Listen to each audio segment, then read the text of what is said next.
But also, just to give you an idea of how recruiters, now, Kikeli, Pat, you just press a red button and stop me from talking if I'm revealing too much. But one of the ways that we search people, we're looking at, think about it, thousands of CVs, is Control F. Okay, we Control F. I'm looking for a cloud architect. I'm going to Control F cloud, Control F AWS, GCP, Azure. Okay, I do not read sentences. None of us read sentences. There is That's true. I can vouch for that. A fact going around saying that recruiters only spend 3 seconds or whatever looking at it. It's actually true. It's shocking and scary and it sounds disrespectful, but it's true. It's the way of life.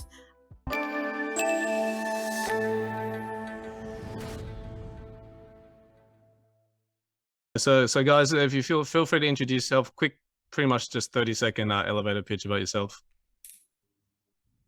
Okay, cool. Shayney, did you want to go? Oh, you go, Kelly. Okay, cool. Hi everyone. I'm Kikeli, or Kiki, or KK as Pat calls me. So whatever is easiest for you to say. Currently a tech recruiter at MongoDB, so handling Australia and a little bit of APAC, just depending on what comes in. Before that, I was at Domain Group, so the real estate app, recruiting basically everything tech, product, and data. And now MongoDB, I kind of recruit just tech and whatever else comes in because there's only 2 recruiters in Australia. So yeah, that's me. And I will pass on to Louisa. I think you're next on my screen.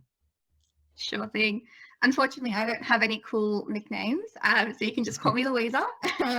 I am currently working as a cloud recruiter with Google. Only been a few months, and I came from agency, so I used to actually work with Patrick and Shayney at an agency called Allegiance Group. So that's kind of where I got bulk of my experience. And yeah, I guess that's me. I'll pass to Shayney. Hey everyone, my name is Shayney. I'm currently a campus recruiter at IMC Trading. So we're a proprietary trading company. I've been here for coming up to half a year. Before that, I was also a Google Cloud recruiter for 2 years. And then before that, that's where I knew Pat and Louisa from Tech Systems Allegiance Group, which is an agency where we hire all sorts of roles, whether it's marketing, tech, or financial services. Oh, thank you, Shayney. Thanks, Louisa, and thanks, KK. So I'm going to be the moderator for tonight. Really quickly, 15 years in recruitment from different aspects, worked for different companies, and now I run my own recruitment agency where I can have full control in terms of how, I guess, recruitment is kind of portrayed in the market, and I guess trying to help people, find jobs and help clients find the right people. So look, thanks for everyone that's attended. Really appreciate your time. Appreciate obviously on after Australia Day, getting back into it. But basically this session is going to be essentially what we've proposed, a session where you are more than welcome to ask any questions. We're not going to, talk for the next 20 minutes before you have to start things. So basically any questions you want to hear about recruitment, the interview process, any tips and tricks, even coming from different perspectives of, we've got 3 people here working for 3 big companies and you can get their perspective. So look, feel free, if you have any questions, please type it in the chat room. And I will, we'll endeavor to answer as many as we can, or, pick some, really interesting ones and things like that. Do you mind if I ask the first one to kick it off just for fun? No, of course you can, mate. Go for it. Okay. Well, I've always wondered, and I know this is a bit out of the left field and probably a deep one to throw one of you under the bus, but how do you guys get paid? What are your incentives? Like, what do you look for when you're recruiting, and what motivates you here? Okay, so, let's just get this little elephant out of the, in the room, and so we can understand how the industry of recruitment works and how to sort of navigate our way around it. So Pat, I'll let you decide who answers this one. KK, I'm going to go with you first because, you're my go-to guy. Well, what are your thoughts? So how do we get paid in terms of like an agency or internally, like internal recruitment? I guess you being internal now, maybe give it from your perspective. And then myself and maybe Louisa can give a different perspective. Yeah, sure. So I think for internal, it's fairly straightforward. We don't get any meal commission or anything like that from any placements. I just get a base salary like any other employee. There's bonuses for hitting targets and things like that. I know it's very different on agency side. I think internal, you tend to do it a lot less for the money. You know, there's old stigma that internal is not where you go to chase money. That's more the agency side. So from your perspective, then, if you're not driven by money, why are you doing recruitment? What gets you out of bed to do it? I fell into it like everyone else, but I think what keeps me in it is just seeing the impact you can have on people's lives. Like, there are some people who are really underrepresented, underpaid, just undervalued. They don't really know exactly what they can do in the market. And you can find them a job that'll just change their whole life, change the trajectory of their career, set up their families for life. And that's a really big thing that I can do from just sending a few emails, making a few calls, some messages on LinkedIn. There's a lot of impact. Okay, well, thank you for that. Louisa, Well, can I just yeah, pop of course, in on- Shayney. Jump on in the when it- internal side? If there's anyone cynical and doesn't believe that Kikeli and I like impacting lives, the other aspect to this is, if we're internal recruiters, we're hiring people that are eventually going to be our colleagues. So we don't want to hire anyone that we don't want to work with, because that makes my life bad. Or if you think I'm hiring someone just to hit my targets or something like that, that would be very short term for me. I want to find someone that stays, that does well, because selfishly that reflects well on me, but also because it makes everyone's life easier. If they're there destroying the company, they're not right for the role, they're a bad cultural fit, someone's going to say, who recruited this person? What happened there? What's wrong?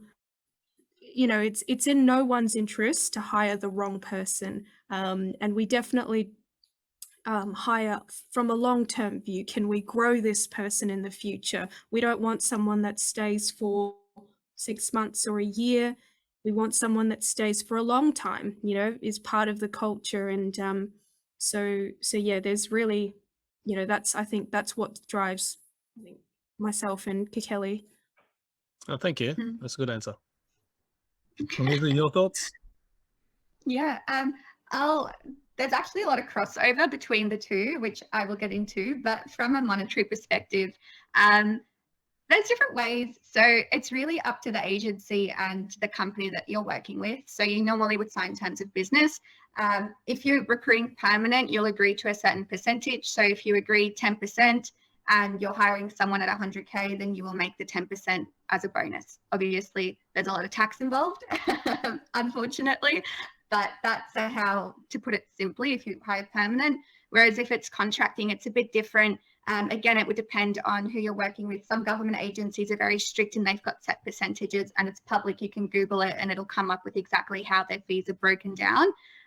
But to put it in layman's terms, you can just have a pay rate. So the company will say, we will pay you $1,000 if you find someone for us. If we find someone at 900, then there's $100 discrepancy. There's other fees that come out of it, but yeah, that's basically how we make. And then obviously that will accumulate. The more contractors you have, the more that will increase. And yeah, that's kind of where most of, from an agency perspective, where most of our money will come from.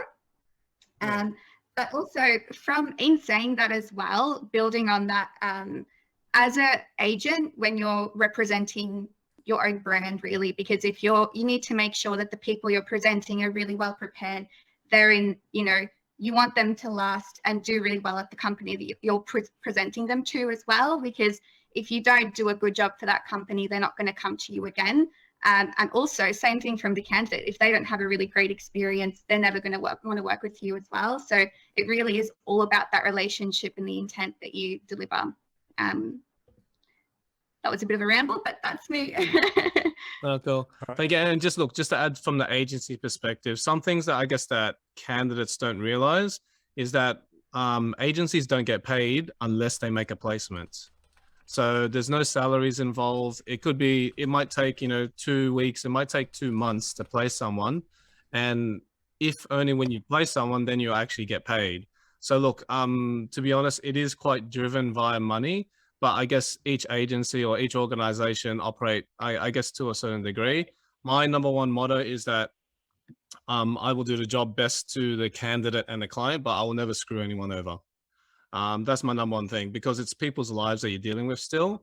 And in the end, if they don't want the job, I'll never push someone to take a job. You know what I mean? All I do is make sure we facilitate the opportunity for them to get the option if they want the job or not. But we will never push them or force someone to take a job, because in the end, if you get someone into a job they weren't really happy with, they're going to leave eventually. So there's no point with that. So I guess that's to answer your question, Jeff. I think yeah, four different opinions. But yeah. Yep. Now, just for the benefit of those people who don't know the difference between in-house and agency, can you just give us a bit of an overview as to what that actually means? Yeah. Well, actually, Kelly, you've been both most recently. What how would you describe it? Yeah, I think further to what Shayney, Louisa, and everyone has said so far. So agency, you work for one company that is an agency. You're essentially a salesman. You often have to go out and win your own business. So say I see someone post a role on LinkedIn, they're hiring for a Java developer or so. I might approach that person and basically try to sell my services to them, obviously for that commission that that Louisa mentioned. So you handle like multiple clients. You know, okay, so if you're good, you've got a lot. Maybe you're more specialist and you're more of an account manager, and you maybe have one or two really good clients. And you know, the fees keep coming in. Internal is probably the recruiters that you would speak to when you interview at a company, right? The types who might be organizing interviews, who have that first screen with you.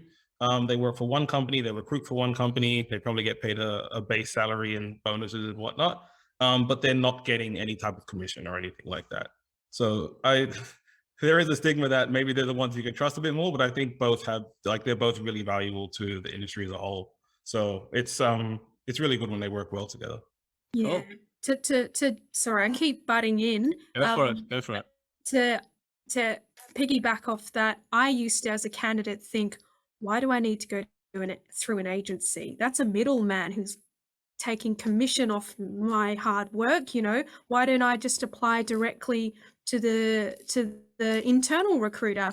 And that's a fair question. But the thing is, now I'm in internal, we use agencies. Because as internal, I'm hiring 50 different types of roles. I'm hiring an accountant, I'm hiring a trader, I'm hiring a Java developer, hiring an artist, a marketing person. I'm not specialized in anything. It's very general. I don't have the time to be specialized, but we employ agencies who their bread and butter is trading. They have all the networks and the connections in the trading industry. Or there's another agency that knows everything about marketing. They know who the best marketing people are leaving, coming in, graduating, everything. They know it like the back of their hands. So I really utilize their skills. And most of, at IMC, a lot of our candidates that get through actually come through our agency recruiters. So they play a big part. Yeah. Awesome. And I'll be talking to you after this then, Shayney. Don't worry. Cool. So look, thank you for that. We've got a question from one of the, guests. We've got Sharon. What do you think are top 3 characteristics that you need a good recruiter to have? And I would frame that in terms of, I guess, if you're going to have a recruiter to represent you as a candidate, what do you think they should have? Louisa, what are your thoughts? I think you need to be transparent from both perspectives. Like, you need to be very clear on what the job responsibilities are and what they should be expecting from the role, and expect the same in return. So I think that transparency and trust is something that you really need in a good recruiter that you're working with. And then I'll pass on to Kelly. What do you think? What else? I would say, yeah, communicate. To be honest, it sounds a bit basic, but I just like a friendly face. I want someone who's going to treat me like a human, talk to me like a human.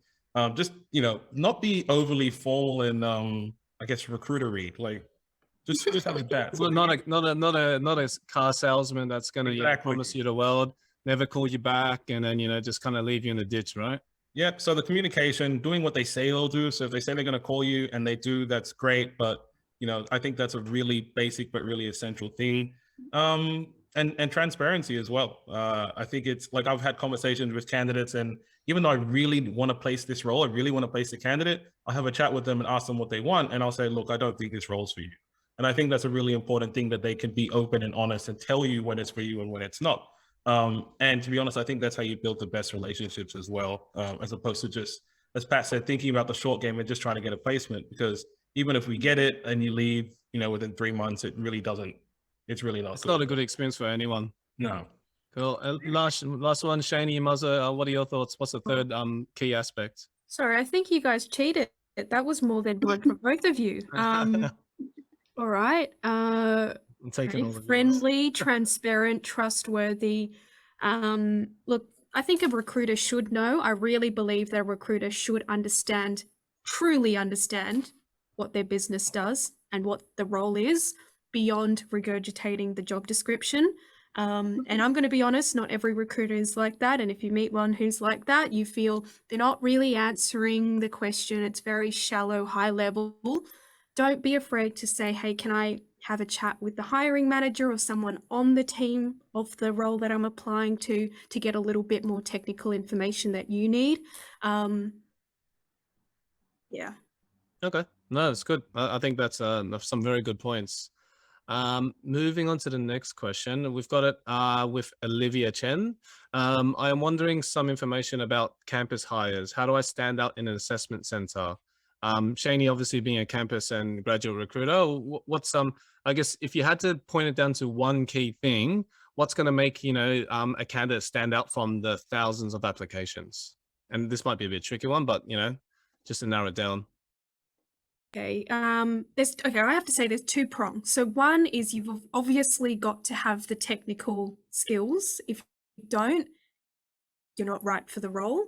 Now on the technical side, show your passions. If you're I'm making this up. If you're going for a software developer role and you've done software development at uni, you've done the classes, you've gotten great scores, that's the bare minimum. Maybe show your side projects. Hey, I built a bot that automatically waters my houseplants, It's just a little side project. Maybe it didn't go well, but it was just something I like to toy with. That shows passion. That shows you go to the extra effort. So that's on the technical side. So show those side projects.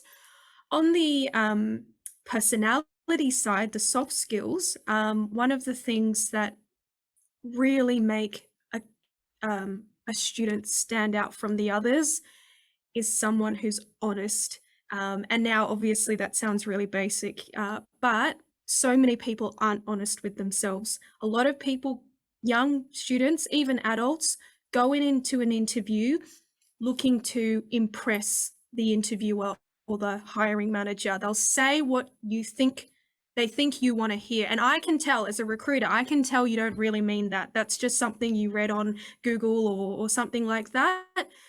We really appreciate maturity in a candidate and especially a student that says, look, I applied to IMC. I don't really have much experience in the trading industry, but I've read a little bit on Google. This is what I looked up. I read your Wikipedia page. I read your website. I don't really understand all the concepts, but what really drew me was the fact that it seems like a very competitive environment, and I'm very competitive because of XYZ, So mention what you don't know. Give us the room to grow you. We don't expect a perfect person. That's the thing. A lot of students think that they need to be fully perfect, but that's the point. You're a student, you're a grad. Half the role is us training you up. But if you don't show that you recognize where your gaps are, we don't want to hire you if you think you're a know-it-all. So be open about that. And actually, one more thing to that point of honesty is a lot of people go to interviews and will ask you examples of a time when you had to work with a team and da-di-da, whatever scenario question.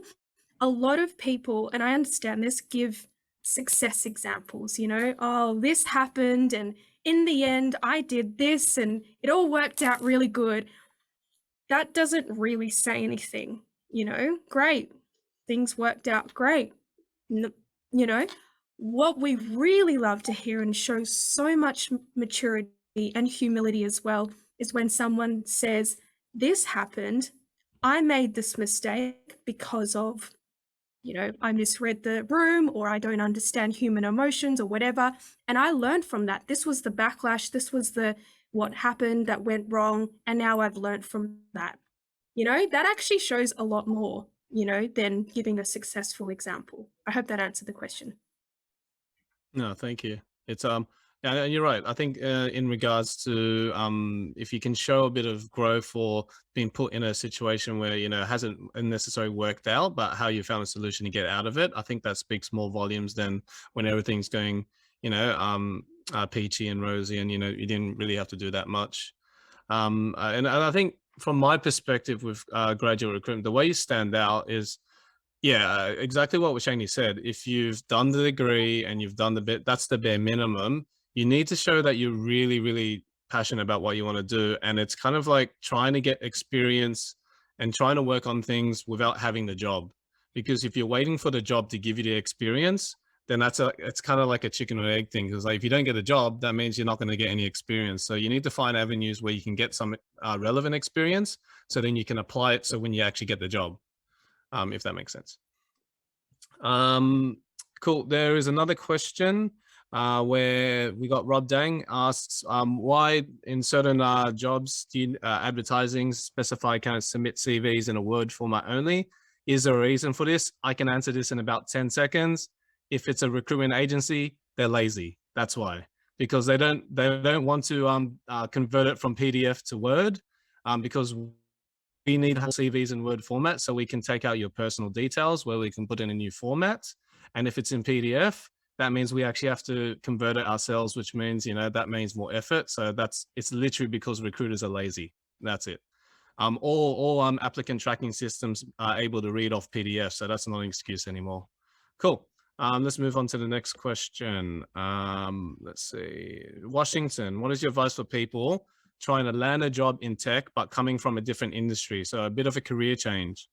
So someone who spent the past 12 to 18 months learning web and software development and is capable of doing a job, but no experience in tech. KK, being at a MongoDB, what are your thoughts? I think the first step is being at things like this. I think if you're here, you're already on the right path. Networking is probably the most important thing in any job search. It's really hard, like more to what Shayney said about campus recruiting, right? You're in a pile of thousands of people who have just picked up the same thing, right? Web development is hot. Everyone knows you can make lots of money. It's a cool job. So it's really popular. People are trying to get into it.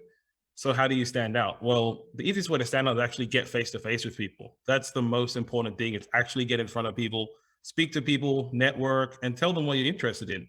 And you can find so many jobs in that way. They talk about the hidden job market. I wouldn't say it's really hidden. It's just that the more people you speak to, the more connections you make, the better chances you have of finding something. Personal projects as well, similar to grad recruitment. Get a GitHub page, code away, put it on your LinkedIn. Sometimes people have GitHub pages and it's like hidden away, you can never see it. Put it on LinkedIn and actually like stick at it. Give yourself a routine. Maybe you want to do a project every 2 weeks or so. Maybe you just want to learn a new language or whatever it is, but just keep at it and make sure it's visible. And LinkedIn, definitely have a LinkedIn page, put your skills up there, make sure they're relevant. Tell a little bit about yourself. Some personality goes a long way, especially for entry-level roles. They're looking at attitude. Doesn't really matter how much you know about the technical aspects. It's about how trainable you are, how adaptable you are, how you're going to take feedback, all those kinds of things. So definitely show your passion, do those personal projects and make sure they're visible. Talk to as many people as you can. Reach out to recruiters if you want. That can help. I'm always happy to take connections and whatnot and have chats with people. So if you want to talk more about it after, you can connect with me on LinkedIn and we can chat there. Cool. Thank you for that. Anyone else got any other thoughts? Also, if you can and have the time and sometimes money, do some certifications. I know Louisa will nod because we both worked at Google Cloud at some point. And I remember a couple of roles that we were hiring. We were looking for people, and it's a small market. We exhausted basically every single person that lived in Sydney that had those skills in the tech industry. So then we had to broaden the search outside the tech industry. And one of the keywords that we used to search was, does this person have an AWS cloud certification, or Microsoft Azure, or even better, Google Cloud? So we were willing to broaden that search that way. So, and it shows your interest in moving into the area that you want to go into. And also adding on what Kelly said around like having LinkedIn, it's awesome to have LinkedIn, but also make it like keep it up to date. Like tell us what you've been doing recently, add any websites or your GitHub link on there so that we can see more, because sometimes it's, even if you have a LinkedIn, if it's not up to date, if you're not breaking down each role for us on your LinkedIn profile, it's really hard to know if this person's going to be right. And sometimes if you've got a lot of applicants and you're looking at a profile thinking, oh, maybe you might just pass it just because you can't, it's not right there. Whereas someone else, next profile you look at, all their certifications are there, their GitHub's there, everything that you want to see is on their profile. So I'm more likely to reach out to that person. So if you keep your LinkedIn really updated and add all those links, that's really easy for someone looking at your profile to find. It's way more likely that they'll actually reach out to you and start that conversation as well. Well, thank you for that. Our next question comes from Teresa. Teresa was someone that actually came to the PDF sessions when we were still doing them face-to-face. So I remember she was at one of my ones. So nice to see you. What do recruiters want to hear after you've reached out to someone for a role on LinkedIn, referenced the role, but the person is happy where they are or wasn't looking for a role, but curious about the role? I'm guessing you're meaning, I guess, what if you're the candidate, what you want to hear from a candidate perspective? Yeah, that's on point, Pat, and thanks for the intro. I was more guessing like recruiters are so hardworking people, and they get lots of referees, and they see a good candidate or good profile, they'll proactively like reach out to the candidates, like potential candidates. Yeah. I'm just wondering, generally speaking, like what do like at a candidate's point of view, it's like, oh, how do I say no to this? Or how do I kind of pick up the phone and say, I'm interested, Gotcha. but I honestly wasn't really looking, but it sounds interesting, and not to waste everyone's time kind of thing. What do you guys expect from those experiences when you practically look for candidates is my question. Thanks for the clarification. I guess just quickly from my perspective, honesty. From my perspective, it's never wasting time, because even though you might not be interested right now, you might be interested at a later point. And if anything, you're building a relationship and a connection with that recruiter, right? From my perspective, I know there's a lot of recruiters in the market where if you don't take their roles or you don't go for the opportunities, they pretty much like kind of don't talk to you or that. If they're going to do that, they're bad recruiters, you know what I mean? Because it's about, again, the bigger picture is like, yes, you might not be interested right now, but in 3 months' time, you might be interested. So it's kind of like, if I burnt you then, why would you pick up my call at that time? But at the same time, it goes back to just wanting to do what you want to do. You know what I mean? Like, you shouldn't ever be forced into, I guess, an opportunity. It doesn't hurt to hear about it. Because you know what, there's a lot of people where initially they weren't interested in the role that I was proposing to them, but they were open and I explained it to them, and then they ended up, having a look at it and exploring it. But for me, it's kind of like, again, it's all about presenting the opportunities. In the end, it's up to even if the candidate got to an offer stage and didn't want it, that's fine. You know what I mean? Like, again, it's your life, it's the candidate's life in terms of what roles you're doing. So we're not going to be doing the roles for you, right? So, ultimately, you just got to be comfortable with it. Yeah, Teresa. It kind of takes it. Oh, sorry, Louisa, you go. We're all too eager. It takes it back to that, like, just being transparent, because if you're not transparent with us, like if you want to see why people might not speak to you again, if you look at it from the bad point of view, if you aren't transparent with us, but you do want to hear a bit more, but you're probably not going to be interested, but you don't tell us that, and we present you to our client, they love you, and then you get to an offer stage and suddenly you're like, oh, I was actually never really interested in this, or you just ghost us at that stage. That's when we start to think, oh, okay, maybe I won't speak to this person because where's their integrity? Like, why weren't they being honest or transparent? Because 9 out of 10 times we will ask you. Well, I mean, we should always ask you, but we will always ask, are you actually interested in this? What do you like about it? Because we want to understand you as well. So it's never a waste of time at any stage if you just say, now isn't the right time, 3 months probably better, but I am interested to hear a bit more about this just because I'm looking to understand the market more. we are so open to speaking to you about this. And I will be honest, probably 2 to 3 calls a week I do is just about that. So yeah, never hesitate to be honest and transparent with the agent or the recruiter that you're talking to. Cool. Thank you for that. Sorry, Shayney. Oh, no, I thought you covered it really well. But Teresa, I thought just the way you asked it was nice and respectful. You know, hi, I'm not looking right now, but I am a bit curious. I think that sentence alone is all you need. You were polite, you were honest with us, so we can set our expectations.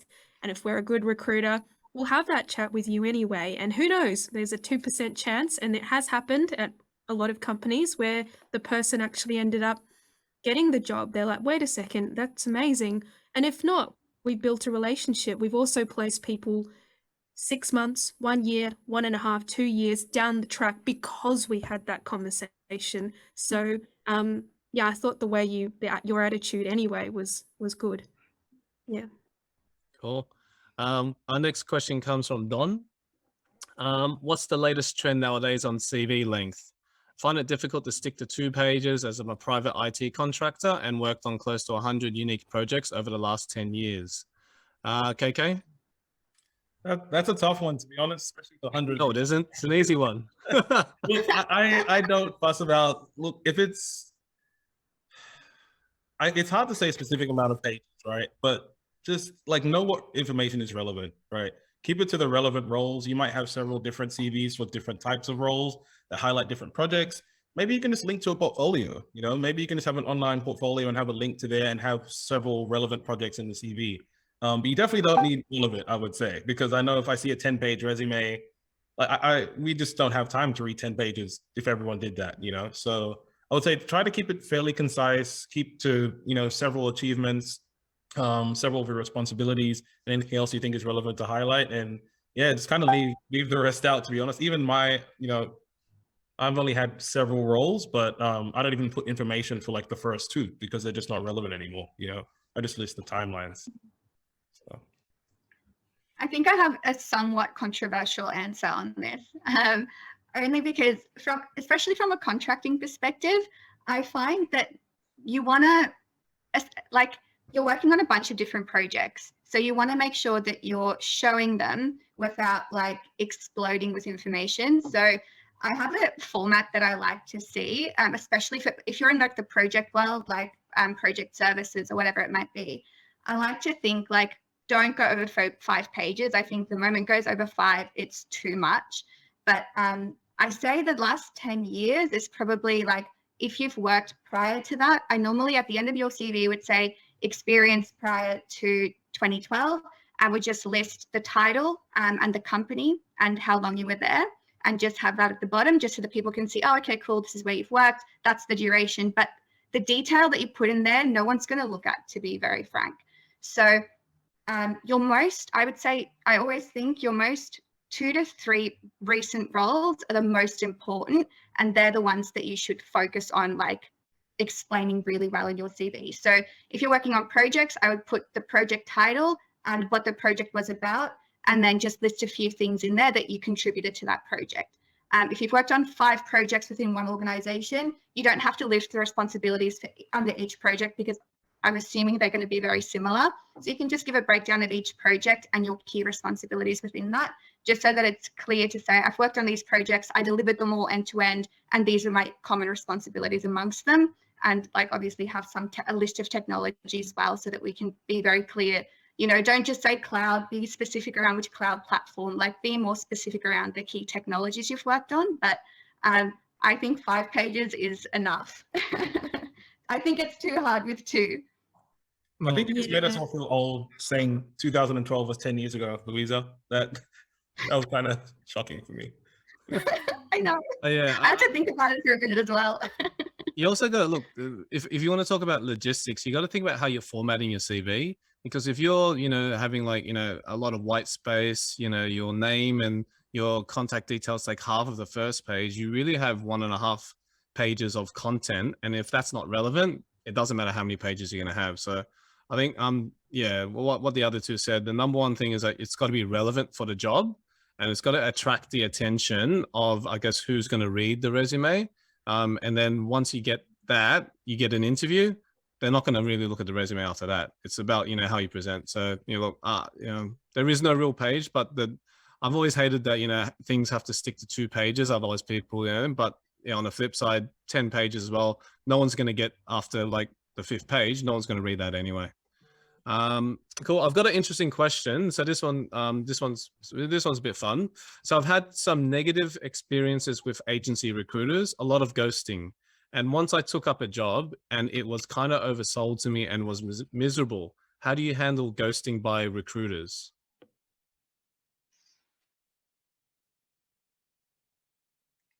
Anyone want to go for it? KK, you're not muted, so you have to. Well, it's a tough question because it does happen, and it's not something you can always control, to be honest. There are some bad recruiters out there who, and actually, look, I'll go back because I think there's a bigger problem with just the whole business model of recruitment, right? As Pat said, we only get paid, well, agency recruiters only get paid if they make a placement.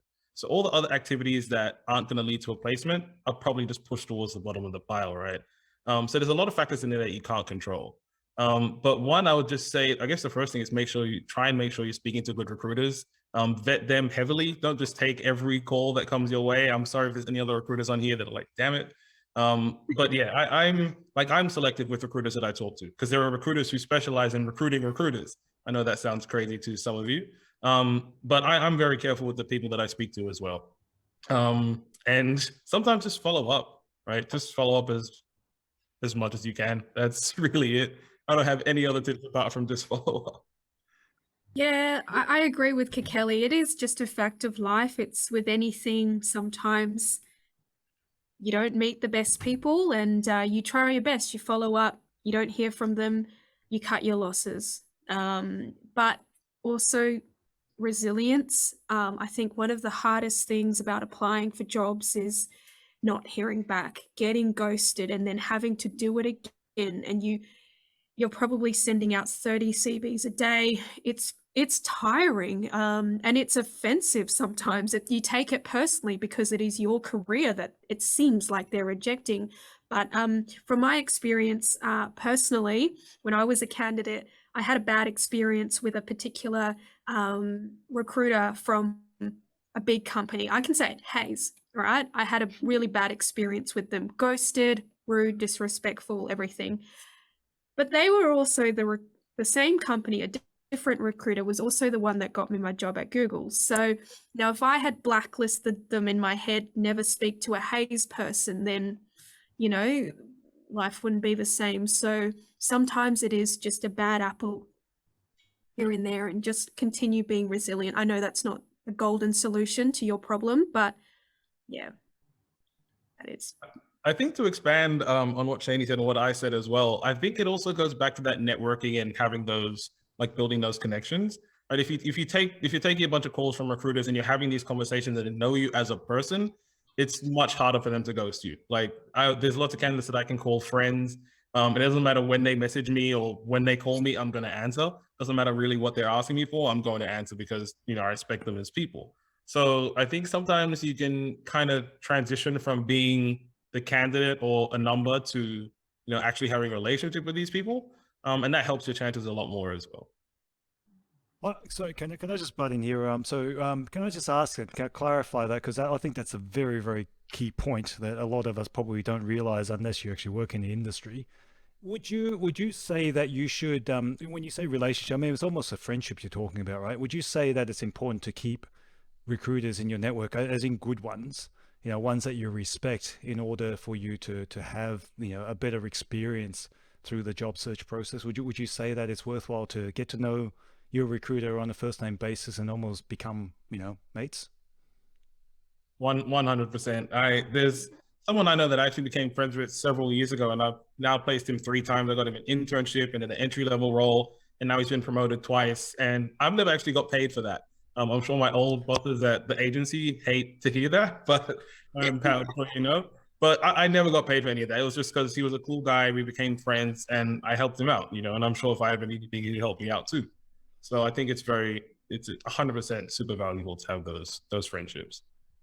Yeah. I agree with that as well, because you start to get to know that person to such an extent, because if you, especially from an agency perspective and internal, you get to speak to the hiring manager directly. So if I can sell Billy, who I've known for the past 5 years, we communicate every day around new roles, new trends that we've seen going on. They give me tips on what's happening in the market, in the company. I give them tips on how to format their CV. When it comes to me telling a client about them, I'm going to be able to talk so well that the client can't say no. I mean, they probably still can, but they're not going to want to. So if you can do that for someone, opposed to someone who you've met 2 days ago, you spoke to on the phone. So if you compare those two, me as a recruiter, I'll be able to represent, the person I've known for so long so much better to my customer instead of the person I met 2 days ago. So I highly, yes, definitely. It's about that relationship that you can build and extending that network for sure. I guess you got to think about it as well, right? If you're going to engage with a recruiter, ideally you want a trusted advisor and a trusted partner that essentially they're going to, have an impact in terms of your future career. They're going to have an impact in terms of how much money you potentially make. So if you're going to have someone that's, I guess, involved in a very big decision like that, you've got to be able to trust them, which means that it works both ways. You've got to build a relationship and, as much as they have to build a relationship with you. But ultimately, unfortunately, if people ghost and it's consistent and they don't even give you, I guess, common courtesy, then they're just not a good recruiter. I guess without dwelling on too much, and it's no excuse, but the practicalities as well is that, I guess with a recruiter, sometimes if you have 20 jobs and you're engaged with potentially anywhere between 3 to 5 candidates per job, that's 60 to 100 people. Unfortunately, there's only so much time in a day that they probably can come back. But I guess, look, obviously, if you're definitely in the mix for the job, you're definitely going to get called one way or another. But I think as a minimum, and this is the number one thing, right? Candidates hate not being given feedback, even if it is negative feedback. That's the absolute minimum they should at least give you. If you've gone to the point of interviewing or being shortlisted for a job, you should get feedback irrespective if it was not suitable. But I know, like we all know, there's a lot of agencies that will not even do that, right? It's like, all right, they didn't get an interview, they didn't get a job, scrap them, move on, focus on the one that did, right? So that's generally how it is. But the good ones will at least, again, for me, that's my number one rule with anyone that works with me, is that if we as a minimum have submitted them for a role, they deserve the respect to know that if they got an interview, great. If they didn't, why they didn't get an interview, and give constructive feedback as to what we can do next time to hopefully get them a chance. But that's kind of pretty much it. Cool. So Hizbullah asks, how do you grow your network? And I've always found it difficult to connect to different people. KK, you obviously, when I first met you, I think your LinkedIn network was quite low. Really? Oh, that's a bit mean, Pat. Yeah, it's significantly bigger now. So, someone, because, you had the moniker Friendly Neighborhood Recruiter, which I think someone else had as well. Yes. So you're not that original, but, how do you build out your network? I try to look friendly on LinkedIn. I try to post semi-regularly. I just connect with anyone who looks relevant, to be honest. But more than that, I think it depends on whether you're talking about networking on LinkedIn or real life. I used to go to tons of meetups. I'm fairly introverted, kind of shy, but the meetups have free wine and beer, so that, helps things a little bit. Now just go there and just chat to people. A lot of people would kind of like recoil when I would say I'm a recruiter because they think I'm trying to sell them something or get them info. But really, just go out and talk to people. It can be nerve-wracking, but there's a whole, if you go to places with like-minded people, if you're a developer, you go to developer meetups, that's super, super useful. And really just connect with people on LinkedIn. There's lots of people you'll see interact with content. Like LinkedIn, every like acts like a share. So every time you're liking something, people are seeing your profile and seeing the content that you like. And that's really what I did. And I just do a lot of that every single day because I'm a recruiter. So I live on LinkedIn, but anything else? Anyone? I agree with you on the meetups, because I think obviously being active on LinkedIn is awesome, and it helps. Like you can see how many people's viewed your profile, and when I have posted, you see it go up straight away because so many more people get exposed to you. but also doing stuff like this, seeing who's on the invite list, looking them up on LinkedIn and sending a message being like, hey, I noticed that we were just a part of the same chat. What did you think of this topic? And that's just another great way to, I know it's virtual, so that's a way of doing things, but it's just a great way to try and build that connection. And I know it's daunting, but trust me, people aren't going to look at this and be like, huh, how ridiculous is this? They're going to welcome it. They're obviously a part of this to have that conversation and be open-minded about that. So yeah. And keep in mind, LinkedIn isn't Facebook, so you're not a weirdo if you just connect with people. As long as it's fairly relevant and you're not being like weird when you speak to them, I think it's totally fine to just connect with people. I connect with probably 10 random people every day, if not more. I'm gonna guess more. But yeah, thank you for that. So we've got another question from Jeff. Do you think interviews are a good opportunity to build relationships for future opportunities, even if you aren't successful at a current advertised role? How do we ensure we leave a good impression in the interview? I see you pondering and looking to the left of your temple, Shayney. What are your thoughts? Yeah, look, I think every opportunity you have when speaking to a recruiter or to a hiring manager is an opportunity to leave an impression and therefore build a relationship. So it goes back to being very honest with knowing who you are, what your skills are, what your strengths are, and what your career aspirations are. If halfway through the interview you realize you're not doing well in this interview, probably not like right for this role, you can say, hey, look, be honest. Look, am I missing this? I feel like there is a gap here. Am I correct with that? And it's really refreshing as a hiring manager or into a recruiter to hear that and say, well, yes, actually, yes, you are missing this. And I either have two responses. Look, unfortunately, this is something that we absolutely need in the role. So, unfortunately, you won't be successful. However, the fact that you are so honest, let's stay in touch. And I mean it. Let's stay in touch because seems like Java isn't your strength, but maybe C++ is. All right. So I'll let you know when there's a C++ role. Or I could say, if you're honest about Java not being your strength, then I could say, well, actually, yes, I also sense that wasn't your strength, but did you know we actually have a training opportunity? We train people up at my company, and so that's something we can do for you. So be honest with yourself. Recruitment is always a two-way street. It's hard to have a relationship with someone who, going back to what I said before, a candidate who comes in and I know they're just saying whatever I want to hear. They're like a puppy and they just say what sounds right. I want a candidate to come in and judge me too. Judge me as a recruiter. Do I want to work with this Shayney person? Does she exhibit the kind of values that I want to work with in a company? Is she selling the company right? If she's not, why are they hiring bad people like Shayney? I don't want to work in a company like this.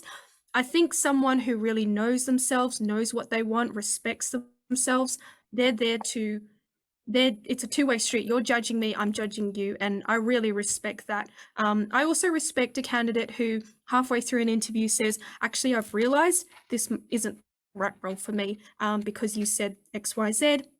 Doesn't sound right, but really appreciate the opportunity and can we please stay in touch? So just be human about it. It's a two people talking, figuring out whether there's a common ground, which is whether you get a job or not and you like this company or not. And that's it. That's the crux of having a human relationship, I think. Yeah. And yeah, it goes back to honesty, right? I think if you're honest in terms of what you're looking for, sometimes the clients will go, actually, I've got another role coming up, which you might be better suited for. So again, nothing's lost by that. It's just what you're comfortable with and being true to yourself. Because again, look, obviously your next job, your future job, it is one of the most important decisions that we have to make in life.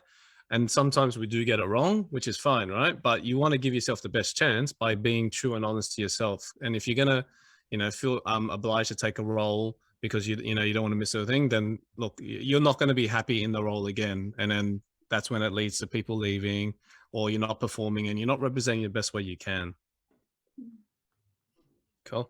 I've got a question here from Don. I'm going to answer this one because I love this type of question. So what are recruiters' thoughts on resume writing and polishing services? So first and foremost, you have to identify who is actually looking and redoing your resume, because there's a lot of people on LinkedIn at the moment that will, do your resume for, X amount of dollars, right? And usually the more expensive it is, the more of a ripoff it is, right? Because the number one thing I would always check is when was the last time they were actually hands-on recruiting? Because what you'll get is you get a lot of consultants, a lot of resume consultants and experts, and they know how to write resumes, but they didn't recruit anyone in the last 10 years. And I can guarantee you the way we read resumes from 10 years ago to now has changed significantly. And if they're getting, if anyone that tells you to write a resume that says you need to write a 1 paragraph, at the top telling them about yourself, that's full of shit. And the other one is if they don't even take the time to talk to you to find out what you're actually looking for and understanding you as a person, and they've just said, send me your CV and I'll reformat it. They're literally getting a Word template from Word and just cut and pasting it into that. And then they're charging you, potentially $300-400. So it really, if the proper ones will actually take time to understand what your motivations are, what you want in your next job, and help you tailor the resume to that particular job. That's my 2 cents. What are you guys' thoughts? Yes, I'm also very passionate about this subject because Not the only one. Awesome. yes, I have an ex-partner who was not a recruiter at all. He's a painter, an artist, and he actually used to charge people to rewrite their LinkedIn, which I thought was appalling, hence why an ex-partner. But also, just to give you an idea of how recruiters, now, Kikeli, Pat, you just press a red button and stop me from talking if I'm revealing too much. But one of the ways that we search people, we're looking at, think about it, thousands of CVs, is Control F. Okay, we Control F. I'm looking for a cloud architect. I'm going to Control F cloud, Control F AWS, GCP, Azure. Okay, I do not read sentences. None of us read sentences. There is That's true. I can vouch for that. A fact going around saying that recruiters only spend 3 seconds or whatever looking at it. It's actually true. It's shocking and scary and it sounds disrespectful, but it's true. It's the way of life. And so what will you do about that? So don't write something like, in full sentence, I did a project on cloud and I worked with a lot of great, loyal, hardworking, I don't care. Just write project built cloud infrastructure. Okay, so you built infrastructure, AWS, comma, GCP, comma, Azure, C++, Java, whatever it is. That's what I want to see. Use numbers. Numbers are really good. 500 plus people on this project. Team of 1 architect, 1 team lead, 1 project manager. So I get a sense of that. Really clear. It should be dot points under each thing and just really, really clear. If it's a paragraph, it's a storybook. I finally, none of these type of words, no storytelling. Leave that for your other hobbies. And also, I actually just don't recommend going to an agency to have them write it for you, because this is more from the point of view of when you write your own CV and you know it back to front, you've edited it and you figured out what the crux of your skills are, because while you write your CV and edit it, you realize, oh, this is what my role was, this is what my KPI was. That just makes you stronger in an interview when you can talk about it. But if someone else has written it for you, it's sort of skipping a step where you aren't really familiar with your own experiences. So I do think there's some value in writing it yourself. I'm going to quickly jump in on that point. So ideally, yes, you should be able to write your own resumes, but this is the funny thing, right? No one really tells us how to write them. It's like we don't get taught in school. Well, I definitely didn't get taught when I was in school. So it's kind of, there's a lot of ambiguity and all of that.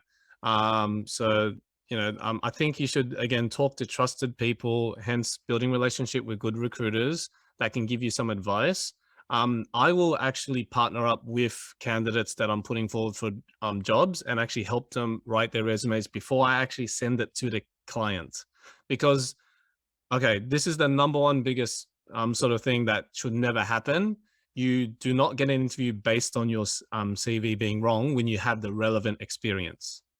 Like that should never happen. If you have the relevant experience and say an agency or recruiter has talked to you and they go, yep, you have the right fit, I'm going to send you across.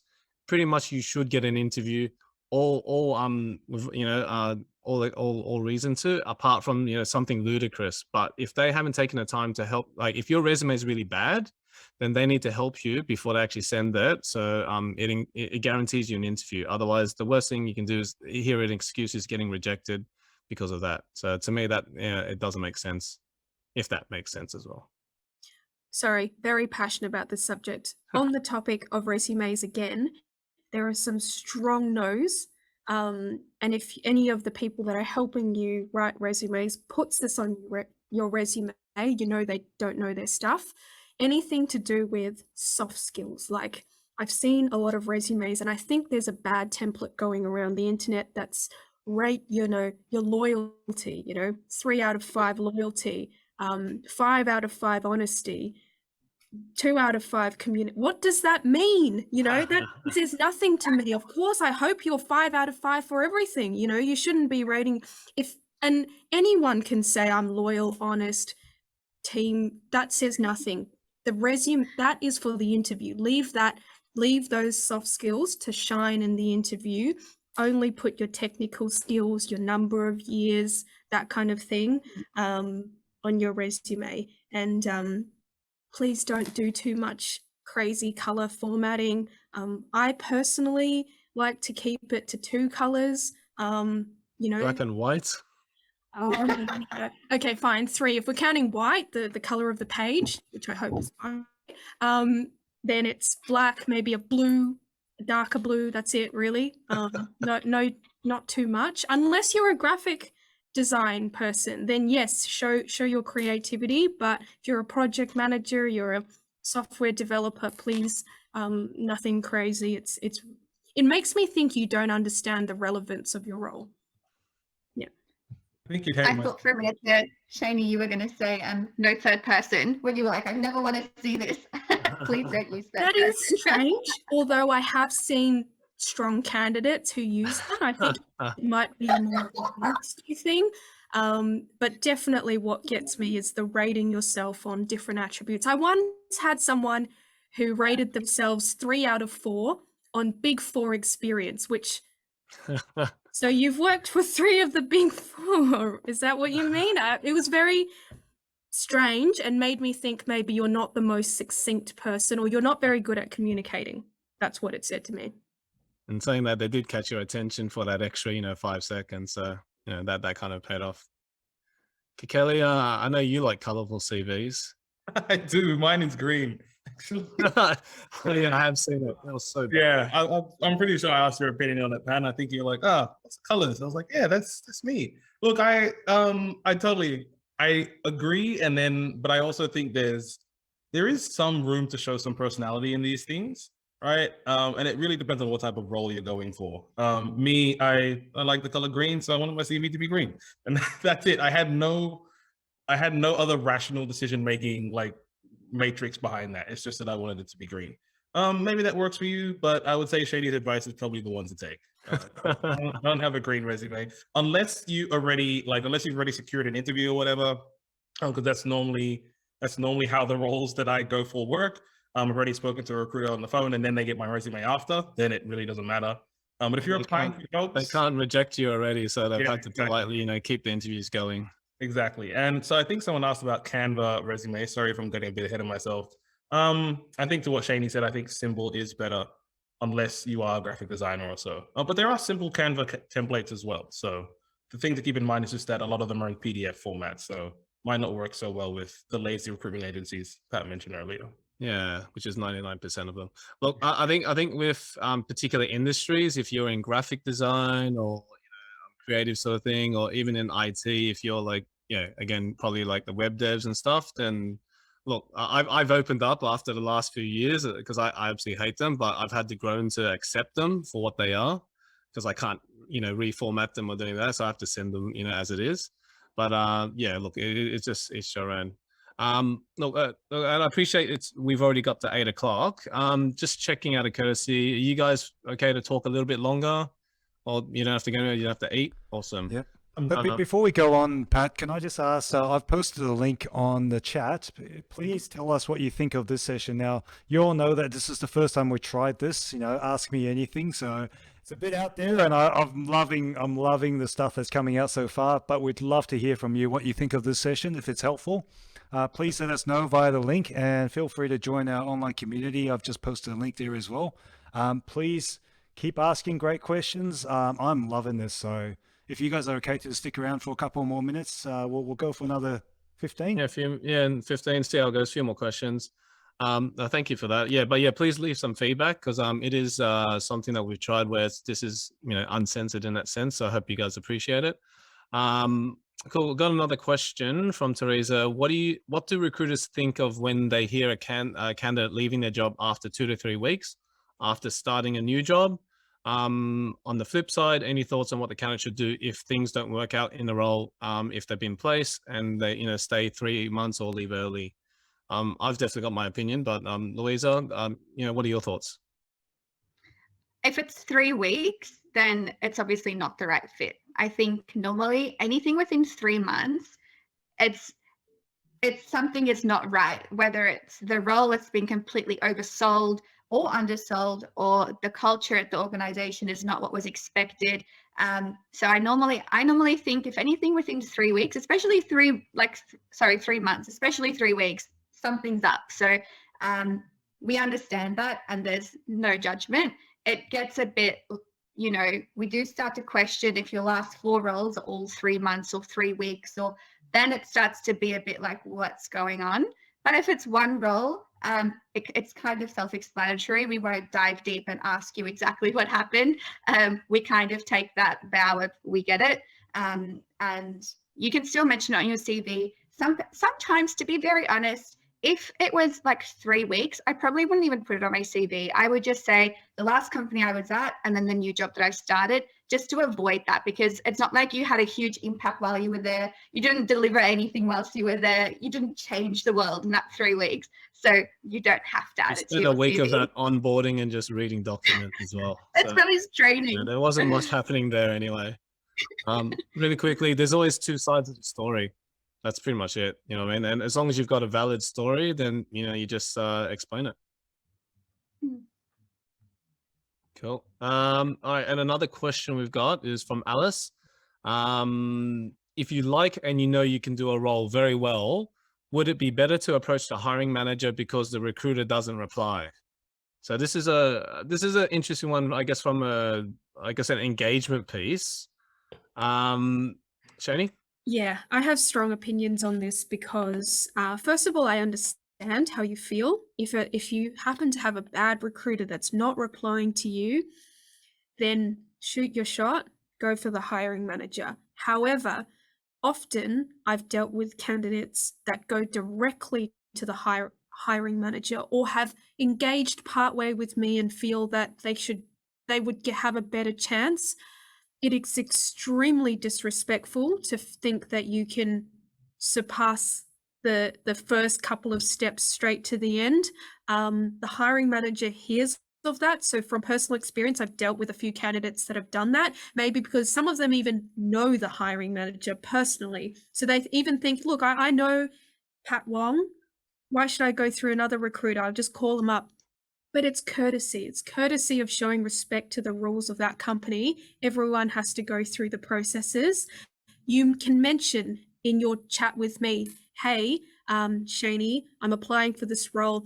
I actually Pat Wong used to be my manager, so the hiring manager for this role. So I'm happy for you to have a chat with him, or, is it okay if I have an informal chat to understand the role a bit better? That's fine. Just be transparent.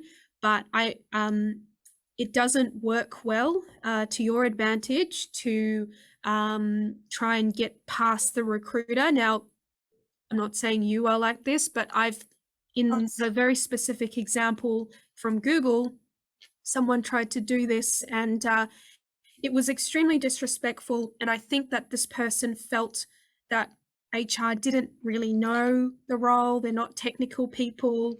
They come from an arts background or whatever. And I actually gave my feedback on that.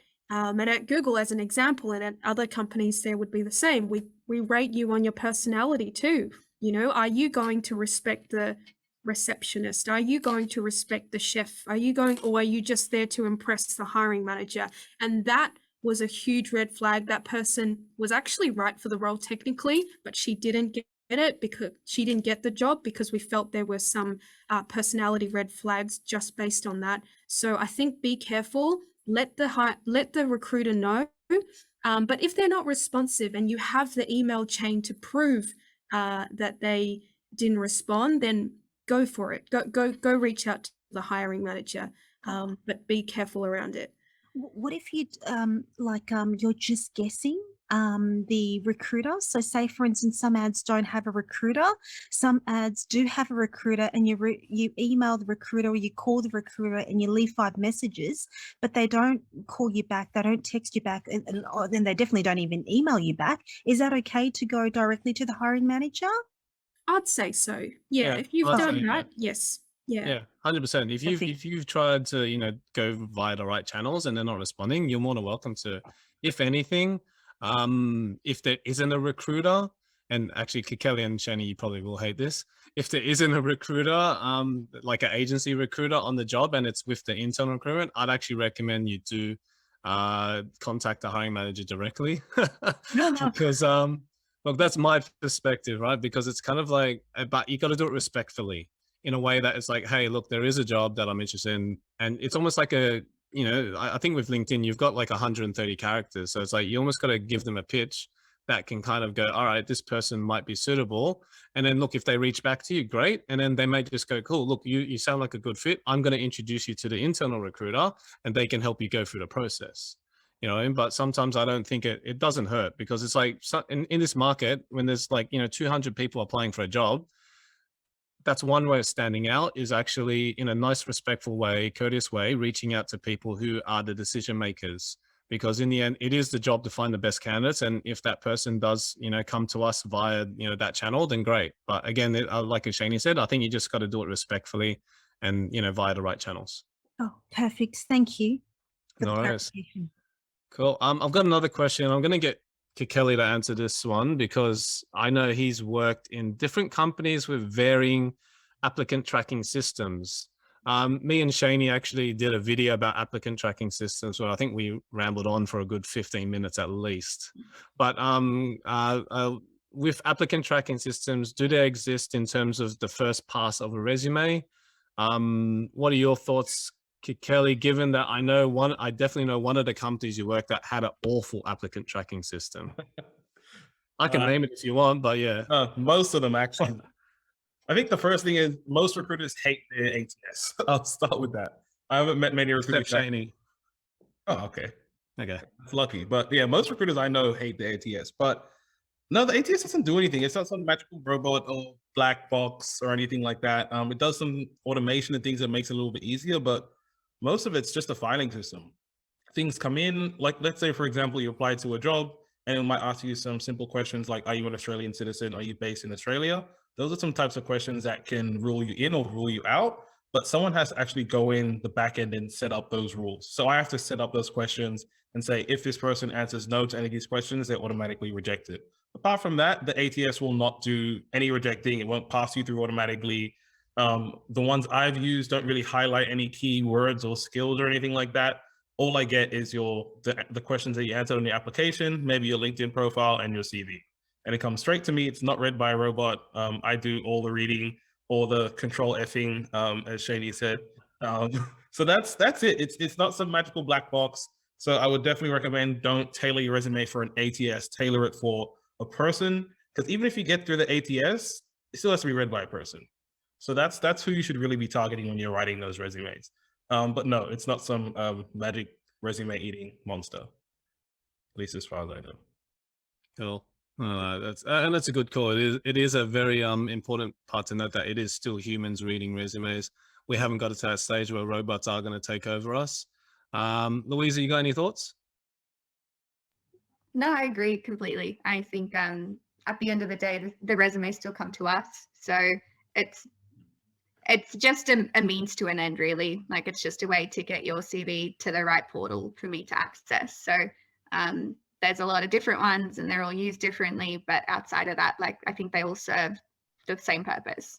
I don't really have much more to add. Sorry. That's fine. That's fine. Cool. Look, I think we've answered pretty much most of the questions. Does anyone have anything else? If not, I've got a quick question for you three. When was the last time you read a cover letter? What is that? Yeah, sorry, what's it? Look, Exactly. I will say, I guess it depends on the field you're in, right? But let's say you're in technology or product design, anything like that. To me, it'd be a massive red flag if the company was asking for a cover letter in 2022. Unless it's an entry level role, maybe for an entry level role, but All right. So you're saying entry level role, Shayney. Given that you do have to do campus recruitment, do you read cover letters then? No, 99.9999% of the time, no. In fact, on most ATS, so the system we use, I don't even know how to access the cover letter. Never had to use it. But on the off chance there is someone that I'm very confused about why they're applying, they're vaguely relevant, like if you squint your eyes maybe, then I might be curious as to why this person has applied. Am I missing something? Then I go to the cover letter, but honestly, I wouldn't bother. If you are really, again, back to that, you're really stretched for time and tired from your, applying to 1,000 jobs a day, focused on your CV. Don't put effort into the cover letter. I've never written one. And I think even if they go through, I'm not sure I've ever seen anyone attach it with the resume, like sending to the hiring manager for an interview either. No. No manager. No manager has ever asked me for a cover letter. No. So basically, just goes to us, and yeah, I've never seen much value in it apart from what Shayney said, which is you're kind of on the fence about someone, or you're just trying to understand a bit more. Then it's useful, but yeah. If anything, it's more annoying that when I have to open up an attachment, I have to look for 2 seconds to figure out which one's a resume, which one's a cover letter. And half the time they word it as resume and open up, it's a cover letter. I was like, oh, this is a waste. Delete and open up next one. We've got a good question from Damien. Thanks. Shout out all the way from overseas. Do diversity quotas exist? And the three of you have all worked for big enterprise, large companies. What are your guys' thoughts? Yeah. Kelly, you go. Sorry. No, that was my answer. That's you can go, Shayney. I answered already. Yeah, no. So, and Louisa, you backed me up. But at Google, we had aspirations. Yeah, it's not a quota. Not a quota at all. Like, we aspire to hire more, for example, women in tech. What that means is not we are lighter on female candidates. They don't have to only hit 70%, not like that at all. It just means maybe we run more women in tech workshops to encourage more women to apply, or, we put up on the website some pictures of female leaders to inspire young women to apply. It doesn't change the process at all. Same with my current company at the moment, a trading company where it's full of men. Again, we have aspirations, definitely not KPI'd on that. It would be wrong to. We would be hiring the wrong people if we were being easy on certain types of people. But we do things like sponsor female in tech scholarship. That's about it. Because sorry, Kelly. No, I was just going to add to what Shayney said. So I think exactly what she said is correct, right? They're not hard and fast rules like we need to do this, but they are goals. And we do work towards those goals. It might be maybe in my LinkedIn outreach, I'm going to try to reach out to 50% women and 50% men. It would be, things like that. But it's not like we're going to hire this person because they're a woman, because they're from a more diverse group or anything like that. And to answer the next question, sorry, Pat, I just go for it, man. Go for it. that's all for analytics. So if we want to check how we're doing with our with diversity hiring, we need to collect the data somewhere, right? So we need to see how many males, females, people who, you know, I guess intersex and transgender, and people who, you know, all over the spectrum. I'm not going to say the whole spectrum. But yeah, we need to track that somehow. So that's all it is, really. Yeah, look, I'm going to put this to adding on that. I'm going to put it to you three, because I've personally heard of many stories about where diversity has become a hindrance and inhibitor getting the right person on board. Where it's just like, okay, cool. For example, we need a female, you know, data engineer team leader. We're not going to hire someone unless we get, you know, someone like that, you know, and then, you know, those type of scenarios, right? Like, what are you guys' thoughts about it? Because I personally think it just defeats the purpose, and it just, it's almost like insulting to an extent. I had a customer, who did exactly that. There was a very specific technical requirement, and they decided that they needed some diversity in their team. So they decided that for this role, they will only see female profiles.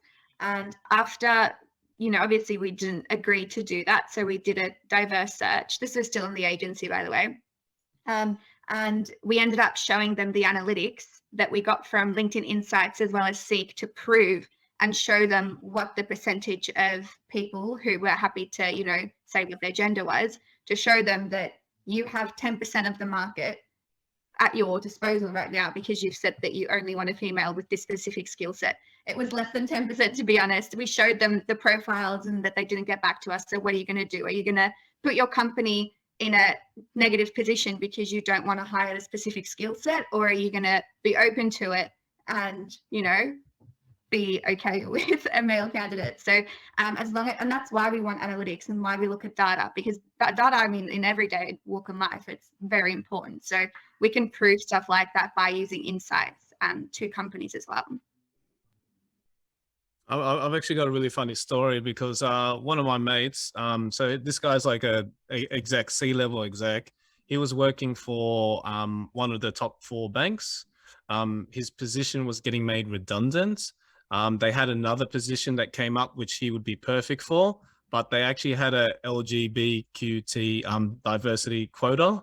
And then the manager told him offline, to be honest, you were the only person that can do this role. And then, and this guy's married with a kid, and he was kind of joking to him, cool, can I be part of the Q section and query my own sexuality? Will that get me the job? You know what I mean? And he just said, nah, obviously I can't, you know, take advantage of this. But it's just ludicrous that he lost a job based on that, when he was literally told he was the only person that was suitable in the whole company. So stuff like that still happens. And I think, yeah, like I said, it's just detrimental to the business in the end, I think. Cool. We've got one more quick question. I can answer this in about 2 seconds, but in terms of describing your previous roles on CVs, how much space would you spend describing duties of the role and outlining your key achievements? I would say you definitely need both. You know, have a few points on your responsibilities and a few key achievements that make you stand out and that you have achieved for that particular role, not someone else's achievements, not the team's achievements, but your achievements. Anything else, guys? Or my personal CV starts with maybe 4 or 5 dot points on what my day-to-day responsibilities were and how I was measured. That's very important. How you were measured, KPI, and then I have in bold achievements / projects, and then I have probably 2 dot points like created a brand new process for blah blah blah, or managed to win top newcomer of the year, or whatever it is, you know. That's it. Yeah. cool. And I think, and look, keep it simple structure. But yeah, and again, it goes back to that motto: relevant information that's specific for the role. But yeah, cool. If there's no more questions, look, Jeff, you good for me to kind of slowly sign it off? Yes. You're the Cool. moderator, mate. Yeah, I've got to check with the boss. But yeah, look, thanks again for everyone for attending. Really want to thank you, Kikeli, Louisa, and Shayney, for obviously giving your insight and your honest feedback. I really, you know, I think it's good, and I hope, you know, a lot of people took some, you know, good advice from it. In terms of our future events, please check out our event page on and Jeff just sent the link. Please keep in touch.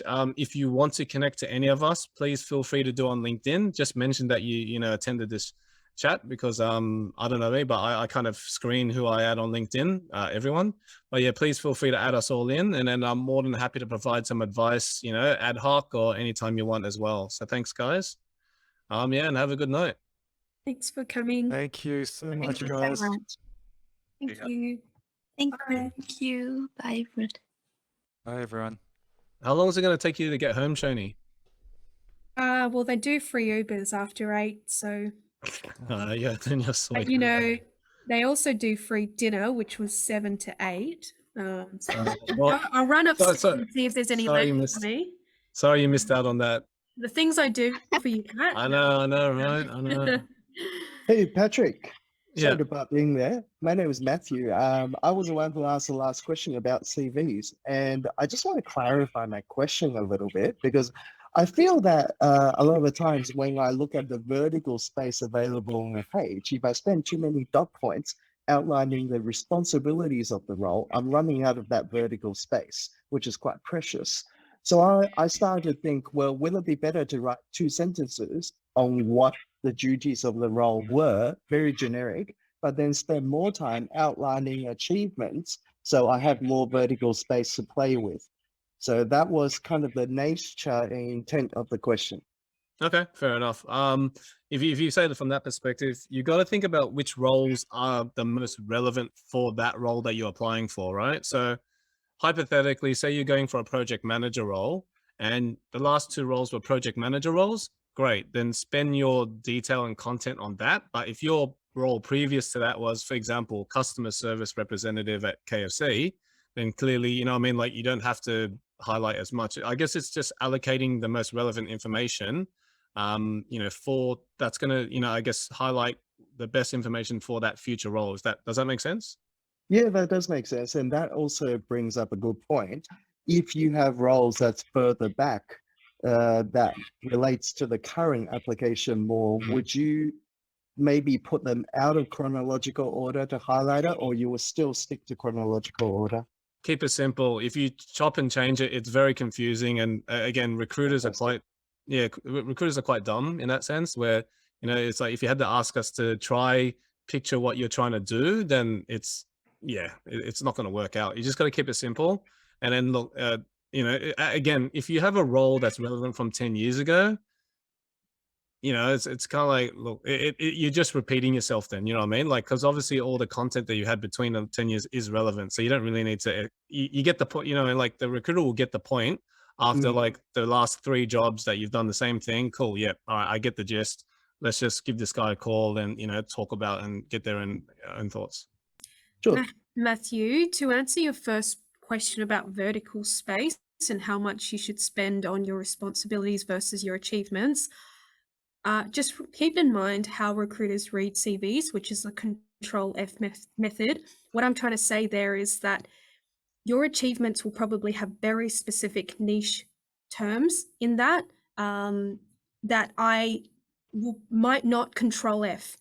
Whereas even though you may think that your everyday, day-to-day job is not worth writing about, it's very generic, it may hold the term that I am searching. So just as an example, as a recruiter, every day I would write review CV, interview candidates, screen candidates. These are what someone would want to hear as what recruiters do. So you need to say that. It may be obvious and generic, but you need to have that so that you give yourself the chance to be your CV to be found before they even see that achievement.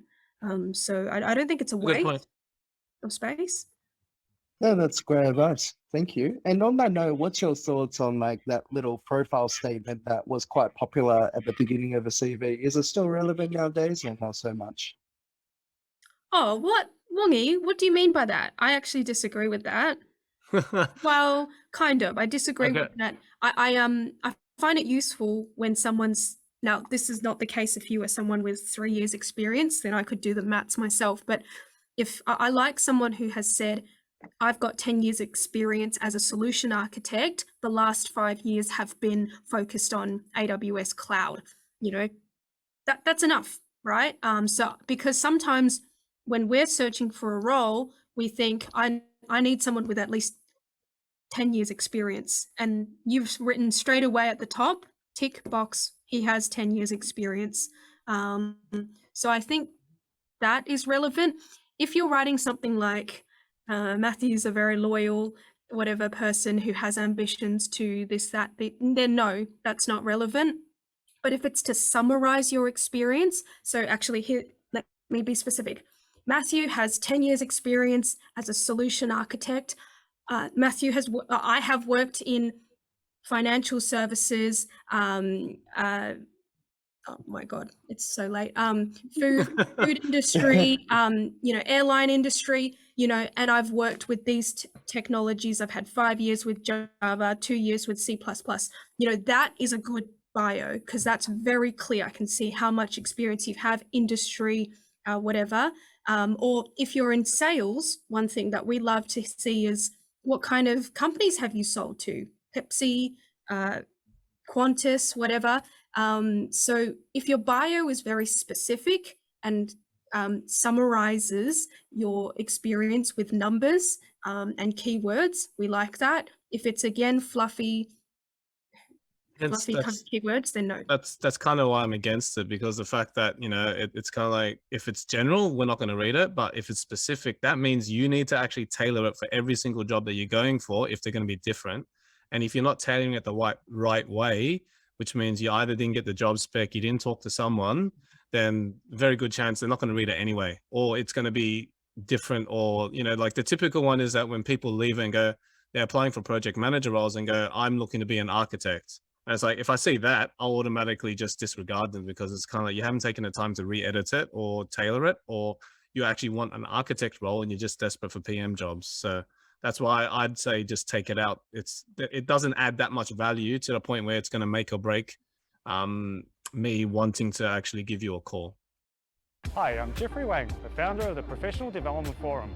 PDF was established to help young diverse professionals find fulfillment in the modern Australian workplace. By asking questions to the most successful, influential and inspirational people we knew. We were inspired by their stories of tenacity and passion.